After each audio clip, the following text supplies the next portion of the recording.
On the Donetsk front, Russian forces are currently focusing their attacks on areas around the city of Kurakhovo, the town of Velyka Novosilka, and the critical logistical hub of Pokrovsk, which connects to three major highways leading to Dnipro and its namesake capital city. However, gaps still put Dnipro province at risk, such as the areas between Velyka Novosilka and Kurakhovo, as well as between Kurakhovo and Pokrovsk. These are the locations where Kyiv is building a second line of defense, while the third line still needs to start construction. Russian forces have captured Anovka in the southern Kurakhovo area, where fighting has occurred in recent weeks. West of Kurakhovo, Russian troops have moved closer to the highway, now less than 2 kilometers from the key village of Constantinople. If Russia reaches the H-15 highway, the entire Ukrainian defense force near Kurakhovo could be encircled. The situation south of Pokrovsk is equally grim.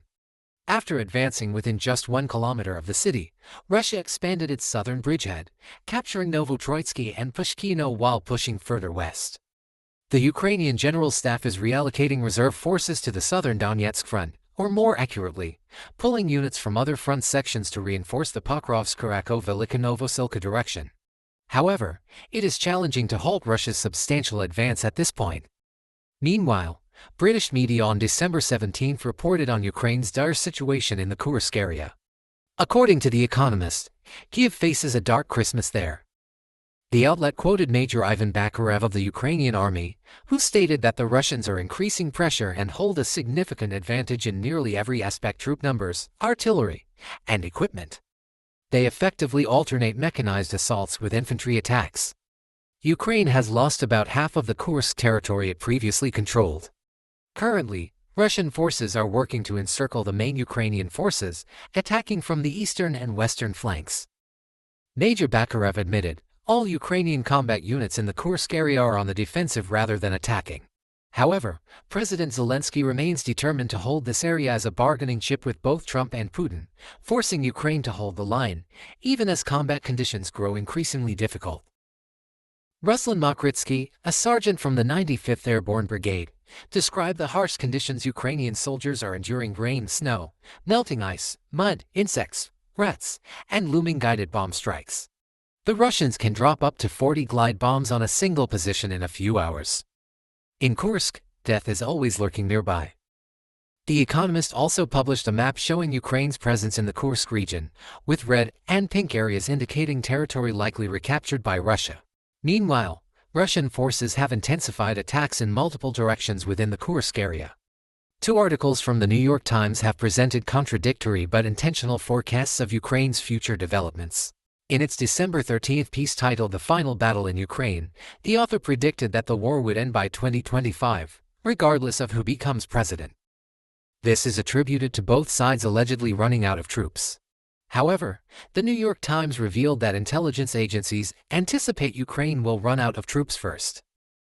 The following article from the New York Times, published on December 16, delves deeper into Russia's losses but primarily to downplay the reality of Ukraine's severe troop shortages and its trajectory toward defeat.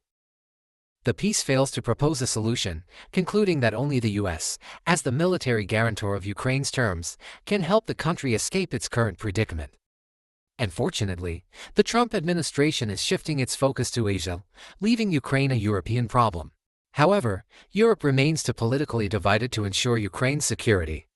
In summary, Western left-leaning mainstream media have run out of ideas, resorting to rehashing old platitudes about Russian losses and the belief that rising prices will inevitably weaken Russia's economy. The truth is that Russia continues to seize more territory, while Ukraine's offensives in the Kursk region are becoming increasingly ineffective. An article in Foreign Policy further underscores that Ukraine lacks agency over its fate. It argues that the U.S. should negotiate with Russia on Ukraine's behalf to prevent Zelensky from derailing talks with unrealistic demands. Negotiations are unlikely to succeed because, for Russia, the presence of foreign peacekeepers is just as unacceptable as Ukraine joining NATO. Meanwhile, for Ukraine, a U.S.-imposed concession to surrender territory in Zaporizhia and Kherson, areas Russia demands as part of its terms, would be an impossible condition to accept. The article also notes that European countries would only deploy forces if the U.S. guarantees military support in case Russia attacks those forces. However, this scenario is highly improbable given Trump's strong opposition to such commitments. As the timeline draws closer to Trump's term, Ukraine is scrambling for every propaganda advantage and escalating wherever possible. The hawkish faction seeks to disrupt any progress toward ending the war, including attacks on sensitive Russian targets and even assassinations of high-ranking officials, forcing Russia to retaliate and pushing negotiations into a deadlock. There is information suggesting that the Kyiv government plans to launch another Christmas attack on some remote areas of Russia's border, possibly Bryansk or Belgorod. Additionally, reports of new markings on Ukrainian vehicles have emerged. A white square.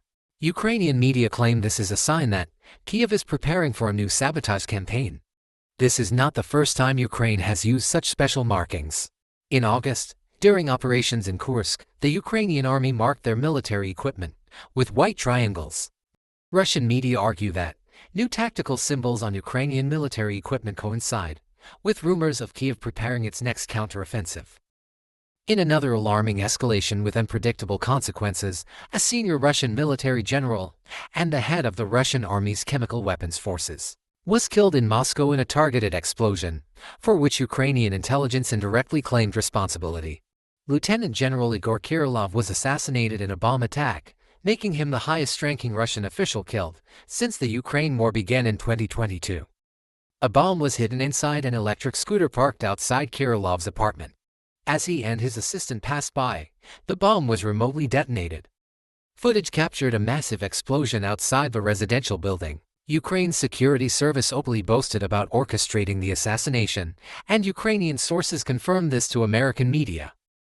ABC quoted a Ukrainian intelligence source stating, "Kirillov was a war criminal and a fully legitimate target, as he ordered the use of banned chemical weapons against Ukrainian forces."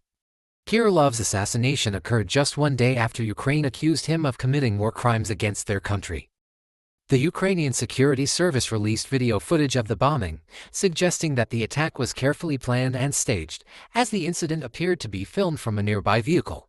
Moscow has now asserted that Ukraine will face severe consequences. Dmitry Medvedev, deputy chairman of Russia's Security Council, warned after Kirillov's death that the Banderite fascists will surely face punishment, including the top military and political leaders of a crumbling country. Medvedev described the assassination as a desperate act, citing Ukraine's continued setbacks in Donbas. Russia has also criticized the West for remaining silent after Ukraine publicly boasted about assassinating a senior Russian general. Foreign Ministry spokesperson Maria Zakharova accused Western allies of endorsing the war crimes of the Kyiv regime and stated that anyone applauding or deliberately concealing terrorist attacks is complicit. The Kremlin has labeled NATO countries supporting Ukraine as accomplices in this incident. General Kirillov was a prominent figure in Russia and was widely recognized internationally. He was Russia's leading spokesperson on the topic of U.S. biological laboratories in Ukraine. Additionally, Kirillov accused Ukraine of using chemical weapons on the Donbas front and developing dirty bombs. He also alleged that Ukraine employed Western chemical weapons during attacks in the Kursk region. Two notable factors drew attention following this assassination. First is how Ukraine publicly acknowledged its intelligence agency's role to bolster its reputation. Second is the growing frequency of similar assassination attempts. Just last week, Russia's leading missile design expert Shatsky was shot dead in Moscow, and there was an attempt on Iskander missile expert Devyatov. Ukraine's resident channel, citing sources within the Ukrainian Defense Intelligence Directorate, revealed that the organization has activated all of its sleeper agents in Russia to intensify subversive operations and disrupt negotiation processes. Potential targets include top Russian military personnel, officials, politicians, and journalists. In Russia, public opinion following the assassination is divided into two camps. Inevitable retaliation. This faction demands that the Kremlin launch attacks on enemy decision-making centers in response to the public's calls for retribution. Provocation narrative. This view argues that the assassination was orchestrated by Kyiv's government and Western hawks to provoke Russia into escalating the conflict, thereby ensuring that any peace process is derailed and forcing Trump to alter his Ukraine peace plan. Despite aggressive escalations by hawkish forces, Russia's official stance remains unchanged. Any peace agreement concerning Ukraine must be based on Ukraine's neutrality, the transfer of territories to Russia, and the gradual lifting of U.S. sanctions. From Russia's perspective, halting the war along the front lines and implementing a neutral Ukraine policy, as proposed by Trump, is a highly favorable option. Russians understand that prolonging the current war is a trap, as it allows the deep state to weaken Russia while profiting extensively. However, moderate factions in the West also realize that prolonging the war poses significant risks to the U.S. economy, increases the danger of nuclear conflict, and allows China to strengthen its position. This is why Trump wants the Ukraine war to end soon. It remains uncertain how the power struggle between hawkish and moderate factions in the West will conclude, with just over a month remaining before Trump's inauguration. Leading up to this pivotal moment, it is likely that the deep state will continue making efforts to intensify hotspots further.